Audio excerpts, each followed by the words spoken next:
Hannah England's graduation as a middle distance runner to be reckoned with came after clinching silver at last summer's World Championships in South Korea. And as a genuine medal hopeful at this year's London Olympics, she's the first to admit she's fallen victim to 2012 fever. I think the Olympics is just such an exciting prospect anyway, like the chance to be an Olympian, let alone in your own country. It's going to be great.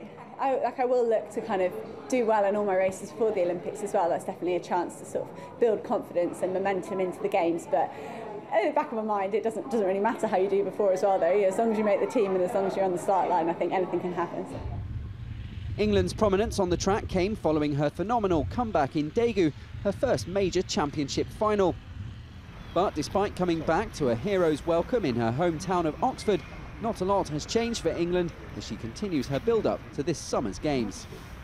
Not a whole lot, to be honest. I mean, I'm still very ambitious as an athlete. It's not made me complacent. I have taken confidence from it, but I've still got to get bundled up and go out running in the snow. And you know, I've still got the same training partners that don't go easy on me. So not much, to be honest.